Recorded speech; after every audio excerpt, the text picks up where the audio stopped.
Hello, friends. Welcome back to the Pack a Day podcast. I'm your host, Andy Herman. You can follow me on Twitter at Andy Herman NFL. Thanks so much for joining me today. Always love chatting Packers with you. We've got a lot to go over. Finished up my film review of Packers Bears. And when I say that, just so you guys kind of have an idea of exactly what I go through. Obviously, I watched the game. In this case, I was in the press box watching it in person. Then I do the condensed version rewatch on NFL Plus, a product I could not recommend any less. It is the most brutal product usually in the world, but the one thing that usually works okay is the condensed version, which basically takes out all the commercials and all the fluff and just shows you the plays. It's about 30 minutes, 30 to 40 minutes, and it just shows you all of the game. So go through and rewatch that. And then I go through the all 22 version of the tape and watch every player on every play on offense and on defense. I go through and grade every player on that as well. So it is a intense, in-depth film review. I've completed that for both the offense and the defense, as well as, again, the initial rewatch and, of course, the initial watch of the game as well. So that's where I'm at with everything. And obviously, when you go through that and do it with that detail, there's going to be takeaways. So it's my pleasure to be able to give you all those takeaways from, sort of the full rewatch of the game, including, again, the all 22, every player on every play. So before we get there, a couple news and notes. The most important is Mike Evans, right? So he gets in the fight with Marshawn Lattimore in the Buccaneers Saints game. It's not his first time. And the question was, would he be suspended? The answer is yes. He has a 1-game suspension. Now, Evans is going through the appeal process. Whether or not that goes through this week will have to remain to be seen, and whether or not he is actually able to play will have a huge impact on Packers Buccaneers this upcoming weekend. But as of right now, he is suspended, and I would anticipate him not playing in the game this week. Again, we'll have to see how the entire appeals process plays out, but a huge development. And the reason why it's big, of course, is he's one of the best wide receivers in the league, but Tampa Bay finds itself at the wide receiver position on pretty thin ice at the moment. Julio Jones and Chris Godwin both did not play last week with injuries, so their injury status will be so much more important if Evans is not able to go. They're beat up along the offensive line. Gio Bernard goes out in that game, so the Buccaneers in a little bit of rough shape in the current state, specifically on offense. Their defense is still really good, but their offense could be not exactly at 100% going into this game against the Packers. So Mike Evans and his suspension/appeal will be of much interest for Packer fans this upcoming week. Dusty Evely, who is absolutely one of the best. If you're not following him on Twitter, please make sure to do so. He went through and reviewed the pony package usage, which, if you're not familiar, is 2 running backs on the field at the same time. And in this case, of course, Aaron Jones and A.J. Dillon. Aaron Jones, phenomenal in this game. A.J. Dillon ran pretty well in this game. You would think that having both of them on the field at the same time would be a very good thing. But per Dusty, not exactly the case. And Dusty is about the biggest pony package fan that you can possibly find in the world. So he was a little bit heartbroken by his own study in this situation. But by his count, the Packers were in pony package on 11 snaps, so 16.9% of the plays. On those 11 snaps, they only averaged 3.8 yards per attempt, or yards per play. On pass, it was 3.0. On run, it was 3.8. So not exactly a great number for the pony package.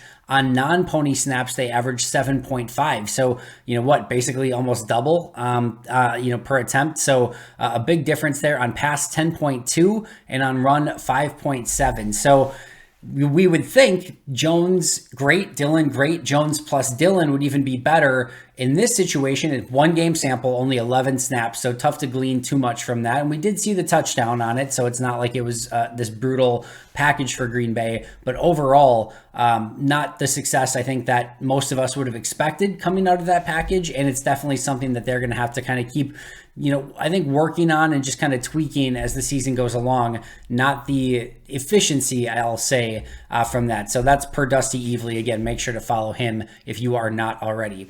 All right, so from my film review, a few things that I want to go over. I got about 10 different things that sort of stood out to me in this game. The first was clearly Aaron Jones, and I mentioned it yesterday. It's so easy to take him for granted, but he ran so ridiculously hard. He made players, he forced missed tackles. He was completely slippery. He had great vision in this game. He just did absolutely everything that you would expect your star running back to do, and he is clearly that, a star running back. I thought everything about his game looked good. His vision was good. Obviously his ability to break tackles. I just thought his overall ability to find the right hole, hit it hard, get upfield, and then make people miss. Again, it's exactly what you want from a star running back, and that's what Aaron Jones provided in this game. So phenomenal game for Aaron Jones. And again, just a real testament to who he is as a runner, even at this point in his career. As a running back in this day and age, you're basically in your prime as a rookie second-year player. The fresher your legs, the better usually that you are. Aaron Jones has been in the league a while now, and he just is not slowing down in any capacity. And he's been lucky's the wrong word, but I think he's been blessed in the fact that in the opposite extent, in his first couple years, that Mike McCarthy didn't use him the way that he should have, which was head scratching at the time, but has really saved his legs, I think, overall. And then after that, you've got guys like Jamal Williams and AJ Dillon that he's been able to, share the load with, which I think has also really helped, elongate his career as well. But Jones was absolutely phenomenal in this game. Number 2 is Josh Myers. I talked about Myers with Aaron Nagler on Let's Talk Football over on Cheesehead TV on Monday. If you didn't check that out, make sure to check it out as well. But it sounds like there's been some angst or some up and downs, or people concerned about Josh Myers. I thought Josh Myers was really good in this game. Now, as Aaron Rodgers mentioned, the fumbled snap exchange where it hits Christian Watson, per Rodgers in the post-game presser, that was on Myers going on 1 instead of 2. So he got downgraded on that specific play. He had a couple plays later in the game where I thought, I don't know if he just kind of got tired a little bit because it just wasn't the same. But you go watch him through the first 3 quarters of this game again and take the what Aaron Rodgers called a brain fart on snapping the ball a little bit too early. Take that away. I thought Myers was really, really good in this game. I thought he was very consistent as a blocker. And the one thing I do want to see is him just finish games and see it through to completion. But I think Josh Myers is going to be a very good center in this league. He's still getting there. I think right now he's solid, to average to solid. I think you're not going to win the game on either end off of Josh Myers. As a defender, you're not just going to blow up the game because you're going against Josh Myers. And for the Packers, you're not going to win a game because he's in there. But he's a solid player that's helping them win football games. And I think before the end of the season, you're going to see him become a really strong contributor for the Packers. And I think he's just going to kind of continue to grow into that role. He has not yet played a full 16, 17 games, or whatever you want to say is a full season now. But he has not yet played that. Remember, he missed a ton of games a season ago. I think he's probably only at 9 or 10 games right now in his career. So he's continuing to get better. And outside of a couple plays in this game, I thought he had a very strong performance. One of the things, and I mentioned this to Aaron on Let's Talk Football as well, but one of the things that I almost was excited by in this game is I thought the Packers had the point production on offense, and they played much better in week 2 than they did in week 1. Same thing on defense, right? Holding the Bears to 10 points and really going through a stretch after that opening touchdown where the Bears couldn't do anything. You would have expected this to be a pretty soundly graded game for both the offense and the defense, and it wasn't. And I think that's actually a positive in this case. And the reason that I say that is these were, I would say, B-ish performances for the offense and defense. And that's a great thing because they won a game in the NFL against an inferior opponent, no doubt, but they won a game in the NFL by 17 points, and they played a B- game. There is a long way, and I mean a long way to go before this Packers team is playing at peak performance just based on the tape in this game. They need to block a lot better up front. Elgton Jenkins was not himself yet. You could tell that.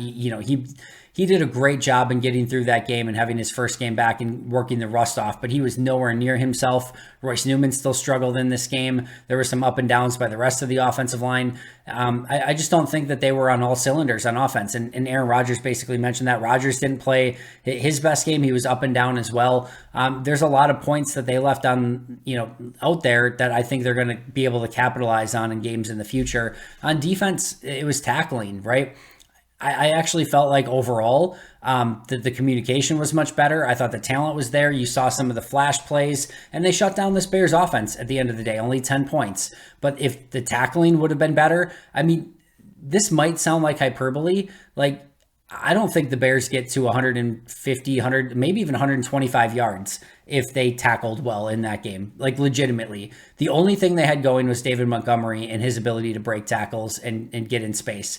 If the Packers had tackled better and closed out that game a little better by getting off of blocks on that final, or that fourth quarter Bears drive where they kind of eat up some clock and get down the field, like, legitimately, I think the Bears are under 150 yards in this game. And I think if they can clean up that tackling, they'll be so much better. And that's just, I think a key takeaway from this one is that's something that they definitely need to be much better on. Offense, same thing, right? Some of those mistakes, the fumbled exchange between Rodgers and Dillon, the miscue between Myers and, snapping it right at Christian Watson. Those are things that just need to get cleaned up. And like I said, I thought this was a B-ish performance by both the offense and the defense, yet they won by 17 points. That is a very positive thing and gives them a lot to work on as they head down to Tampa Bay this upcoming week. Preston Smith, phenomenal in this game. I've been really excited about his play through 2 weeks. In 3 seasons with the Packers, 19, 20, 21, 19, he was great, especially for the first about 10 to 11 weeks of that season. Then was okay.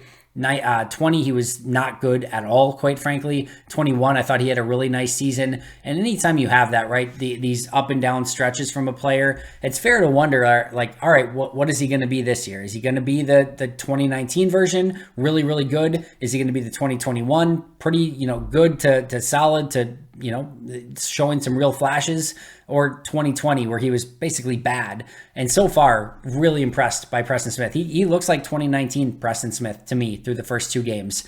Now we'll see if he can sustain that through the course of the year, but very, very impressed by his start of the season, both as a run defender and as a pass rusher. Not a ton of pass rush opportunities in this game, yet Rashawn Gary and Preston Smith made the most of them.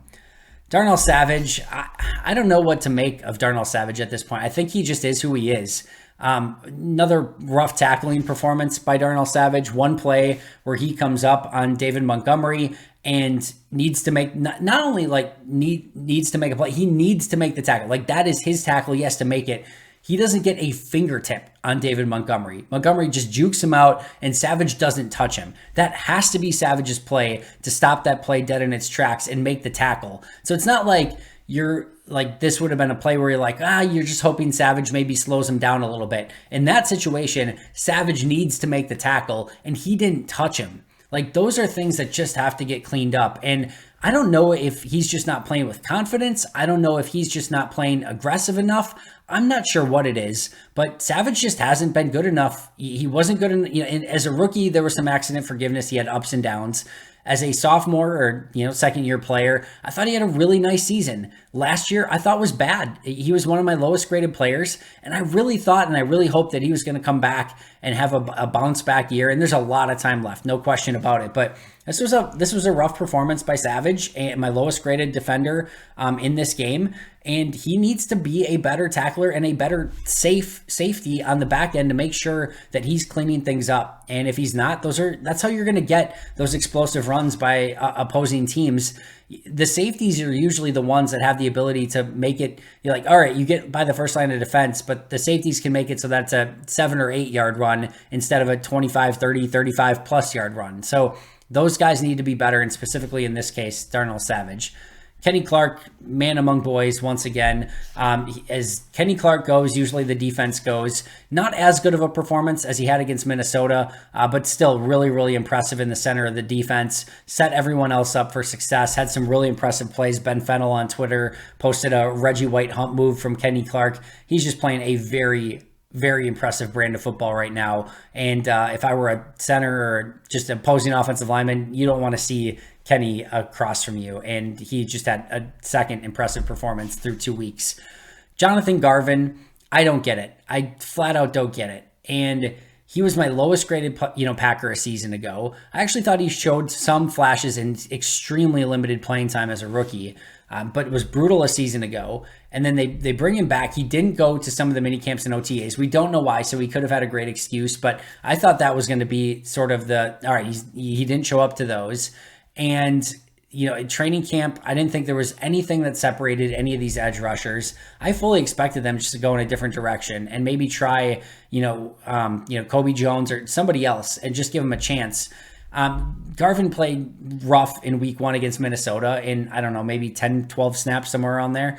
And this week, he only had like, I don't know, 4 or 5 snaps, and it was bad. He's not holding up at the point of attack at all. I just don't get it at this point. I don't care if you need to try Tipa or Kobe or somebody else. I just don't get it. And hopefully he improves. I'm certainly, again, I'm rooting for everyone to be successful. So I'm not saying like, just cut him and get, like, I hope he plays better. I hope he plays at a Pro Bowl level starting this week. But I just haven't seen it with Jonathan Garvin. And especially when you're playing minimum snaps, it just needs to be better. Didn't see anything again this week from Garvin, and that's disappointing. Tackling, of course, as I mentioned, was a major issue and something that the defense is going to have to clean up. Saw it on all levels. Saw it with corners, safeties, linebackers, edge rushers, defensive linemen. Just needs to be better overall. It wasn't, and that's why Montgomery was able to run as well as he did this past game. Elgton Jenkins, as Aaron Rodgers and Matt LaFleur mentioned, just getting him back on the field had a tremendous impact. Throw the stat sheet away. Throw the PFF grade away. Throw my grade away. Throw it all away. It doesn't matter. This was get back in there. You haven't played since November. There's going to be some rust. You're going to allow a couple plays. You're going to do some good things. You're going to do some bad things. It doesn't matter at all because it settles down the offensive line. It allows Royce Newman to move into right guard. It doesn't have Jake Hansen on the field. And it seemed to make everything better, even if he had a very non-Elgton Jenkins-esque performance, not to the standard that he's used to setting for himself. He was my lowest graded player on offense, just by a hair over Royce Newman. Allowed some pressures. It was okay as a run blocker. Pass protector wasn't as good. You could just see some of the rust coming off. And you have to remember, too, this is not a player that's played a ton of right tackle, either. So he's played all over. He's been successful all over, but he hasn't played a ton of right tackle in the NFL. So he's kind of learning a new position while working the rust off, and it's just going to take some time. And I thought, all things considered, he, not his ultimate performance, not to the standard that he sets for himself.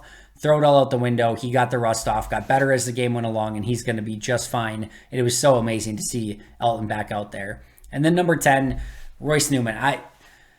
I'm disappointed because I really did think after 1,000+ snaps a season to go for Royce Newman, I thought he would have, had a great offseason, put on some functional strength, used what he learned from year 1 and some of the mistakes that he made, learned from those, and really be set up for success in year 2.